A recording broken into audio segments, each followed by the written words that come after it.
forward-thinking AI investments and cutting-edge trusted solutions. Guys, today we're going to be talking about AI investments, and this esteemed panel has some of the answers that you seek. So let's go and introduce ourselves.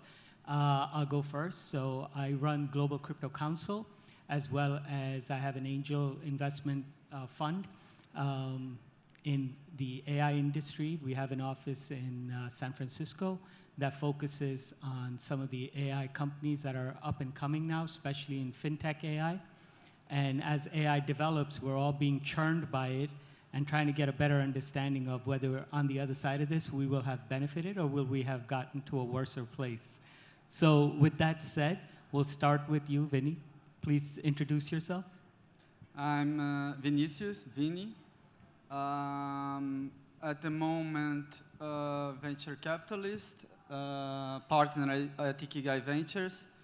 Prior to that, former entrepreneur, former financier, and also angel investment in what I call technology that I don't understand. Just kidding. So, Egin. Hi, I'm Egin Govender. I'm the founder and CEO of AITPL. We're a venture capital investing in startups in the Web3 space.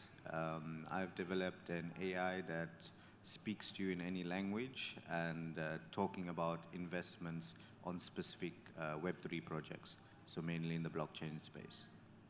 Sam? Hey everyone, so my name is Sam Huber. I'm the founder of... Your microphone is not on. Turn it on, please. There you go, that's better. My name is Sam Huber. I'm the founder of a company called LandVault. So LandVault builds 3D worlds or metaverse experiences mainly for the government here. We work with a lot of the entities here in the Middle East, in Saudi, in Qatar, and in the UAE as well. And a big part of that and the product that we have is a generative AI solution that is able to turn 2D assets like pictures of a building into 3D to bring these worlds to life very quickly. On the side, I've been passionate about frontiers technology in the blockchain space since 2013, and also doing some angel investment and looking at how we can professionalize that. Awesome. So my first question to you is, Vinny, because investments in AI, it sounds like a nice buzzword, but the challenge is that AI is developing so fast that faster than you can acclimate and then put some money behind something, it's already changing and morphing. So it's almost like you're freezing in time and hoping that something doesn't obliterate your startups that you've just invested in based on the rapid development of AI. Like blockchain took its time, other industries took their time, but it seems like AI is going too fast to safely say, okay, my investment is safe. So how do you mitigate that risk? What are your thoughts about that? Look, at this point, I completely agree with you. It's somewhat of uncertainty.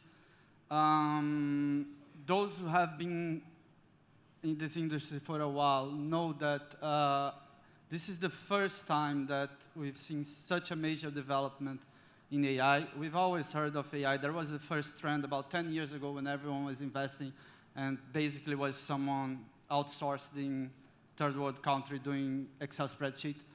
But the way that I do it is mainly try to find inefficiencies within the current ecosystem of AI. For instance, AI nowadays is still being deployed in chips that were not built to be deployed in. So there are a lot of energy inefficiencies on that. So we recently did an investment that was exactly on that level. Okay, it's a fabless microchip processor, but using some of those inefficiencies. The way that they were doing is bringing some energy cost saving to this. So I try not to deploy capital on AI applications. I try to deploy capital on what is currently an inefficiency inside the AI industry. Awesome. Awesome. So Egin, you're more on like the other side of the spectrum, where you're seeing the companies more at the grassroots level versus Vinny, who's seeing it from the top down, right, as investment capital. So what has been your experience in how the industry is evolving and what you see as a stable point, a set of understandings that you can build and then go off of as far as the companies you decide to support? Correct. Great question. For us, we've seen the space move very fast. A lot of investors are looking at this as buzzwords. There's not enough due diligence being made in the industry. For us, being in the crypto space, we move fast anyway. I think everybody right now in the bull run is excited. So there's a lot of investment and action being taken rather quickly. The industry is moving fast as ever. For us, the due diligence and the growth and the early stage investment, if you look at it, Elon Musk invested in ChatGPT before it was early days. So it took a long time for it to evolve.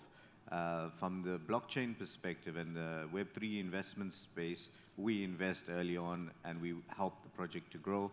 The space is moving faster than anybody can expect. The things that I've seen is rapid. I mean, the panel before, the guy was talking about filmmaking.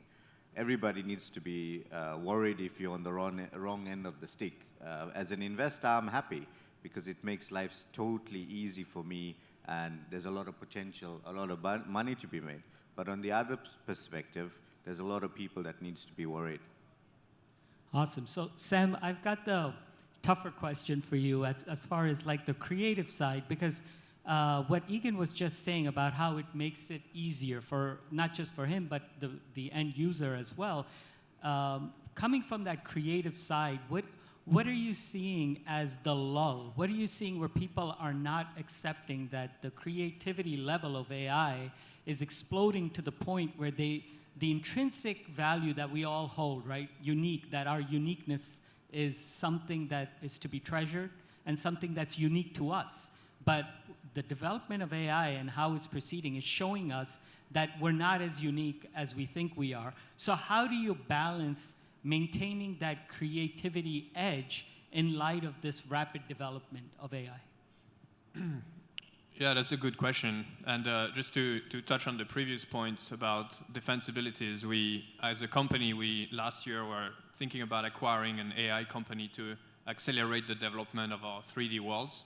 And after quite a bit of due diligence, we decided not to move forward because we were precisely what you said. We were scared that maybe in 3 months, 4 months, 5 months, there would be an open source algorithm that would do exactly the same thing. So I think that's connected to the next question, which is finding the defensibilities and really what are the points that you can build long-term defensibilities where your model actually has something unique that stands the test of time against other faster developing models. So I think for creators, we're really trying to think about this as what problem do you solve for the clients, and trying to apply that lens and not really just think about the technology, but more, how can we apply this technology in a way that solves a client's problem faster. So if a client wants to, we work with a tourism authority in Saudi, for example. They're trying to rebuild entire cities in 3 dimensions to create a virtual experience to promote the country. So using generative AI, now we can build the entire landscape much faster, because we can go from pictures of buildings and landscapes and actually converting those into 3D models that are actually, nice looking and that can be visited in 3 dimensions. So instead of spending a lot of time designing those, now we allocate those resources towards maybe a different type of gameplay, or just different services that would solve the client's needs. So I'm from the US, and some of the sports that we have, like the NBA for basketball, there's 2 ways to play a game, right? There's the offensive and the defensive, right? And if you see the development of AI versus us humans, there's 2 games we can play. We can either play the offensive game and the defensive game. So you mentioned defensive, which will allow us to survive, but only an offensive game will allow us to thrive. So delineating between the two, how do you see creators and creative people being able to play the offense game rather than the defense game? I think we are in the very early stage of this inflection point. And so at the moment, it's pretty hard to know what are going to be the base models, what are going to be the winners in this space, right? There's a few big companies that are emerging, OpenAI being one of them, but I think it's still, early to really figure that out. So I think for creators, like in many other industries that are dominated by big players, they're going to have to find niches and unique ways to differentiate themselves, where they can be the best and their creativity can still be applied. So if you want to do a text-based model, it's going to be hard to compete because it's very generic and you need a ton of data, and it's basically the bigger player will win. But if you specialize in a niche use case, for example, in our case, going from 2D pictures of buildings and creating 3D buildings, this is not, a mainstream use case. But if you want to build 3D worlds, if you want to build games, it's still going to be, a billion-dollar industry. So at the moment, we can be competitive here because we do not require billions of dollars of investment. So I think for individual creators, it's going to be the same. It's going to be how can you leverage the base layer that everyone has access to and iterate on that and create defensibilities that are unique to your niche, where you're not competing against the Microsoft and the companies that have pretty much endless funding. So thank you for that. That was very good. Egin, I have a question for you regarding what you're seeing on the ground, right? So people are using AI in all different sorts of ways. Some of that is moving at a rapid pace, right? So it's gutting existing, not just business models, but business practices. How do you see that that's developing or charting in the future, and how does that affect you in your engagement with some of these companies? Great question. For any business, I believe you need to look at it from different angles. From a venture capital perspective and an investment perspective, there's a lot of opportunity. From maybe the end user's perspective, there's opportunity as well. Though the jobs that's going to be replaced, maybe not. But as humans, we evolve. And I believe that's the great part of being a human. We adapt, we move forward. I mean, the creation of a tractor, that didn't stop farming. It's what's the use case of it. There's loads of AI being created and so forth, but how is the use case of that AI? What's the niche? I think on the previous panel, there was a guy, he said that the guy who made the refrigerator didn't make as money as the guy that made Coca-Cola. So it's not always the tools you use, it's about what's the use case of that. So for us, we're looking more for that part of it instead of competing with Gemini and OpenAI, because obviously they've got endless amounts of funding. But what is the use case of using this technology to leverage your niche and industry? I think that's been the most effective investment thesis that we had, because it's more on the lines of bettering the skill sets, using the technology as an advantage compared to a disadvantage, right? Awesome.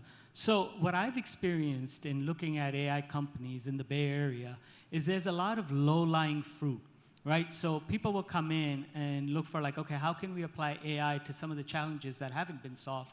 Some of them being like medical, right? Medical AI, legal AI, but there's a lot of regulations and restrictions in those industries that don't allow AI to be used properly.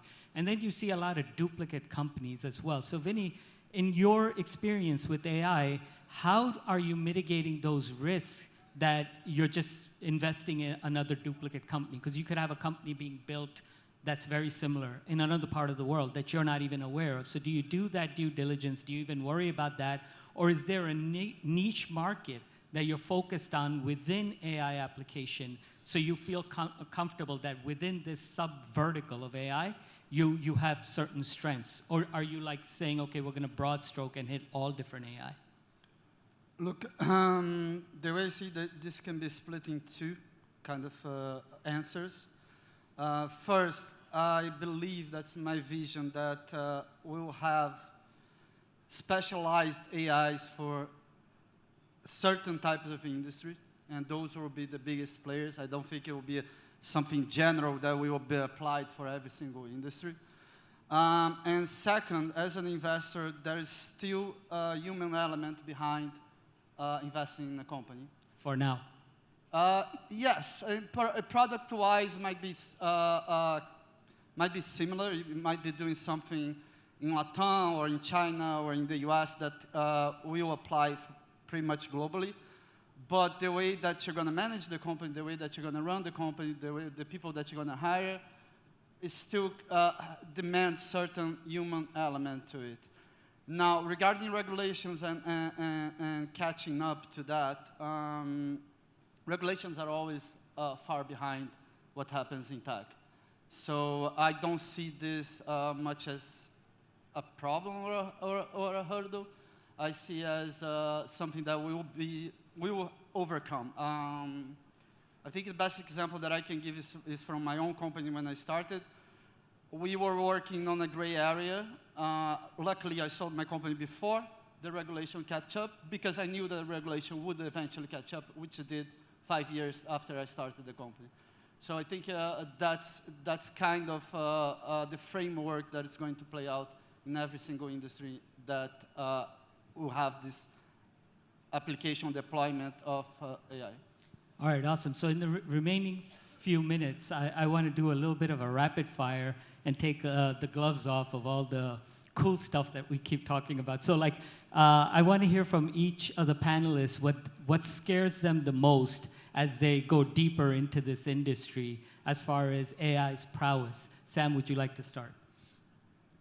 Yeah, so again, connected to our own vision and use case, we see all these technologies, the AI, blockchain, and even 3D worlds, metaverse. It's all converging, and it's converging to create the future of the internet, right? The future of our digital experiences. And if things keep going the way they are, it's not impossible to imagine the internet being basically run by AI, where AI creates the content, videos, text, pictures, and that content is then consumed by bots, right? So there's no humans anymore, and ads are being run against it, to create a business model. So we could get to a point where most of the content is not generated by humans and is not actually consumed by humans. We know that bots, generate an incredible amount of traffic already, and this is used to basically extract money from advertisers. So that's the scary part, right? We could get to a human-less internet. Of course, we'll still be there, but most of the traffic, most of the activity could be generated by non-humans. And of course, we don't want that. We want to retain the unique human factor. Part of what we're doing at LandVault now, we're actually creating our own Web3 product called Matera. And Matera will be a way to basically favor human-driven creator economy, where we'll be able to assess the content, is it generated by AI or not, and rewarding creators for authentic content that they put out there, as opposed to resharing existing things or generating everything using AI. But wants do not equate to actual realities, right? So Egin, what scares you the most? For me, I think it's the model thinking out of its scope. So we've done a lot of testing with Gemini and with OpenAI, and the test that came back and using that study is that at points it goes out of its thinking model, and that's the scary part on where and how far it can go.